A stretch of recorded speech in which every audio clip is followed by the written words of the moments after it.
precocious prodigies have long been a part of tennis's open era.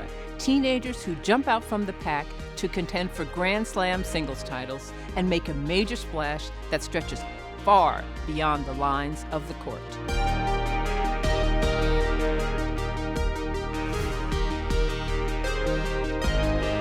Remember, in those days, we didn't have the power. I was a teenager when I won my first Grand Slam. I think it was easier because you didn't have to be, physically fit. You didn't have to be physically strong. You just had to be mentally tough, and you had to get a lot of balls in the court, and you had to be smart. Probably my best asset was my mental stability, the drive that I pushed myself. I wanted it. It wasn't somebody pushing me from behind. I mean, the fire burning inside every day, waking up thinking, how can I improve? What do I want to get better so that when I play on Saturday and Sunday, I can win that tournament. For Tracy, the 1979 U.S. Open and the 1981 U.S. Open, she had the opportunity to take on both Chris and Martina in the finals of those two events. And so to do that, and she is so young, that required just a single-minded dedication.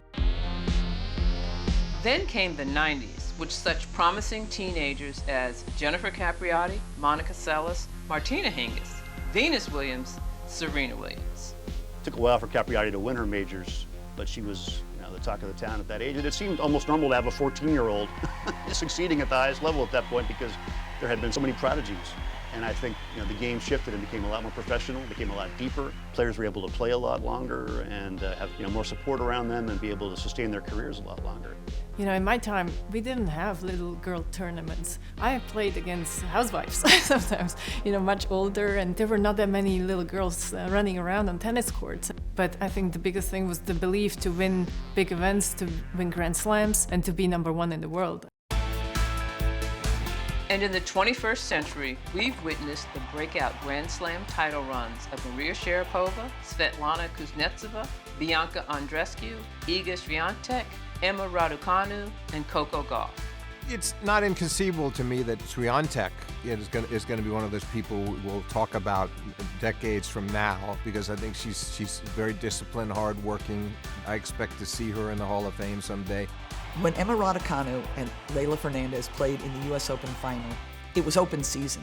Everybody wanted to watch tennis, and these two kids brought every level of joy. You were wanting and wishing and hoping each round that they would advance, and to meet each other in the final, there was just nothing better.